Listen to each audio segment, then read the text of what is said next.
जी अस्सलाम वालेकुम नाज़रीन, रुमेल तारिक ऑफिशियल के साथ मैं हूं आपका अपना मेज़बान रुमेल तारिक गैल। अब तक की कुछ अहम डेवलपमेंट की अपडेट्स लेकर आपकी खिदमत में हाजिर हुए हैं। जैसा कि कुछ हाई कोर्ट के 4 जजेस के तबादले और एक के मुस्ताफ़ी होने का इम्कान, इस बारे में आपको मुकम्मल आगाह करेंगे कि इस तनाजुर में क्या डेवलपमेंट्स हो रही हैं और ये माजरा दर हकीकत है क्या।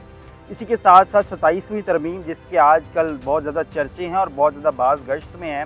इस हवाले से 27वीं तरमीम को किसने चैलेंज कर दिया और क्या इसके मुस्तरद होने का भी चांस है, तो इस हवाले से भी आपको मुकम्मल आगाह करेंगे। और इसी के साथ साथ ऐसी क्या अनहोनी हो गई है पंजाब में कि हर तरफ सब कुछ बंद कर दिया गया है, कौन सी ऐसी दफ़ात लगाई गई हैं, इस हवाले से भी मुकम्मल अपडेट्स आपके साथ शेयर करेंगे। तो वीडियो को आपने आखिर तक देखना है और अगर आपको वीडियो पसंद आए तो आपने लाइक और शेयर भी करना है। तो बिल्कुल नाज़रीन, वीडियो का आगाज़ करते हैं। जैसे कि मैंने आपको बताया कि 27वीं आईनी तरमीम के आते ही 4 जजेस के तबादले और एक के मुस्ताफ़ी होने का इम्कान ज़ाहिर किया गया है, ज़राए ये खबर दे रहे हैं। तो इस हवाले से अगर आपको मैं बताता चलूँ तो जो 27वीं आईनी तरमीम है, इसके तनाज़र में अगर हम देखें तो ये बेसिकली बनाई किस पर्पज़ के लिए गई है। तो इसके तहत हाई कोर्ट के जजेस के साथ जुडिशल कमीशन ऑफ पाकिस्तान जो है वो कभी भी कोऑर्डिनेट करके किसी भी जज को किसी भी एरिया में पाकिस्तान के अंदर रहते हुए, सूबाई सूरत हाल पर रहते हुए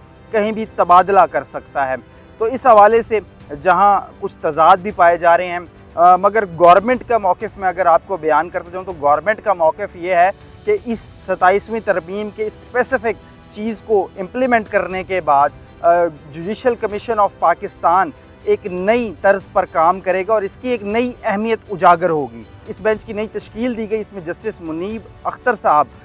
इस बेंच की तश्कील देने में शामिल थे, मगर वो इस बेंच का हिस्सा नहीं बने। गो क्योंकि उन्होंने इसको तश्कील दिया है तो उनको इसका हिस्सा नहीं बनने दिया गया, और वो ऑब्वियसली एक अच्छा है कि वो बाइस नहीं हुए इसमें और इसको बेहतरी की तरफ लेकर जा रहे हैं। मगर इसमें एक और है, अगर आपको अहम पेशरफ्त के बारे में आगाह करते जाएँ तो हकूमती जानिब से ये कहा गया था कि इसमें 7 लोगों के नाम दिए गए कि 7 लोगों का ये बेंच बनना चाहिए जो कि इस नई आईनी तरमीम को देखेगा और इस पर फैसले से आगाह करेगा। मगर इसी के साथ साथ पीपल्स पार्टी की जानिब से एक नया इंदिया दिया गया है और इसमें कहा गया कि 9 रुकनी बेंच बनाया जाए, जिसमें हर सूबे से 2 जजेस को शामिल किया जाए ताकि तमाम सूबों की नुमाइंदगी हो और एक जज जो होगा वो इस्लामाबाद से होगा। जहां पीपल्स पार्टी की जानिब से इस ओहदे की तकर्री के लिए एक बड़ा अहम नाम सामने आया है। ज़राए के मुताबिक जस्टिस मकबूल बाकर का नाम इसमें सामने आ रहा है। और इसी के साथ साथ जो आईनी तरमीम में इस बेंच की जानिब हुकूमती नाम जो सामने आ रहे हैं 4 बड़े,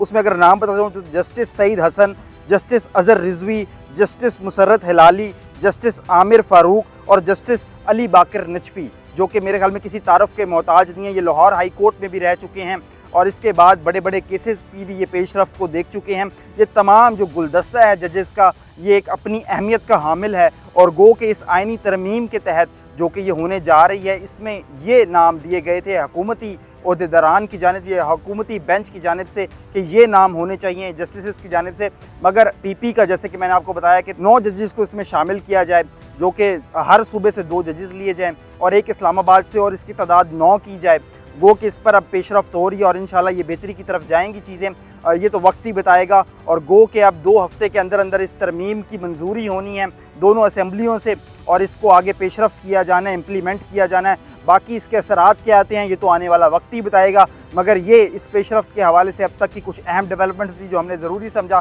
कि आपके साथ शेयर की जाए। 27वीं आईनी तरमीम के तनाज़ुर में अगर हम देखें, जहाँ ये हर ज़ुबान ज़द-ए-आम है, तो इसी तनाज़ुर में इस तरमीम को जस्टिस जवाद एस ख्वाजा की जानिब से इस पर कुछ इज़ारे लाताल्लुकी भी, और इस पे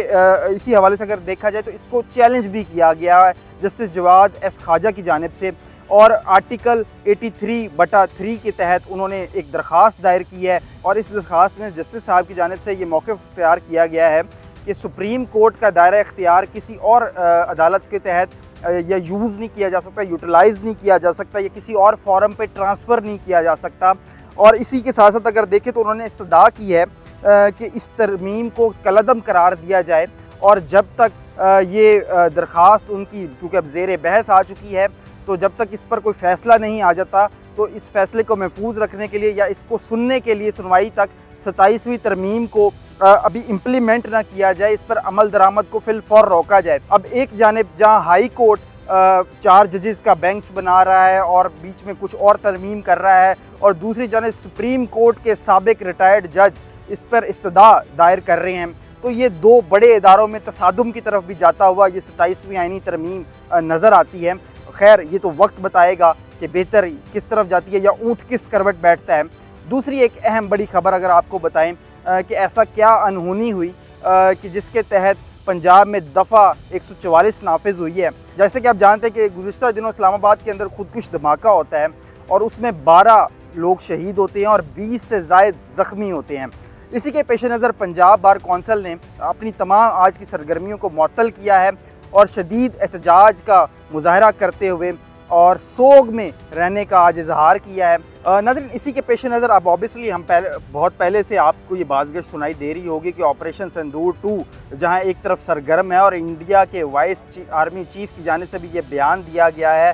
कि जी operation Sindoor 2 is going on. तो इसके तनाज़र में अगर हम देखें तो दूसरी तरफ एक तरफ दिल्ली में हमला होता है और उसकी इल्ज़ाम तराशी उनकी जानिब से हमारे ऊपर की जाती है, और इसी तनाज़र में फिर इस्लामाबाद का बॉम्ब ब्लास्ट खुदकुश हमला जिसमें 12 लोग लुकमा अजर बनते हैं और शहादत का रुतबा नोश फरमाते हैं और 20 लोग इसमें ज़ख्मी हो जाते हैं। तो इसी तनाज़र में अगर हम देखें तो इस्लामाबाद डिस्ट्रिक्ट इंसर्शन कोर के बाद खुदकुश हमले की परज़ोर मजम्मत की गई है उनकी जानिब से, और हुकूमत को सूबे भर की अदालतों की सिक्योरिटी को फूल प्रूफ करने की भी इस्तदा की गई है। इसी के साथ साथ अगर देखा जाए तो इस्लामाबाद हाई कोर्ट ने भी 3 रोज़ा सोग का ऐलान किया है इस गम में, और तमाम बार्स बंद रहेंगी और सूबे भर की तकरीबन तमाम बार्स को बंद रखने का भी फ़ैसला किया गया है। अब नाज़रीन, इसी तनाज़ुर को देखें तो ये फितनतुल ख़वारिज का एक तरफ वाना में हमला और फिर उसी के थोड़े देर बाद हमारे इस्लामाबाद हमारे मरकज़ को निशाना बनाना, शायद ये इस बात की निशानदही करता है कि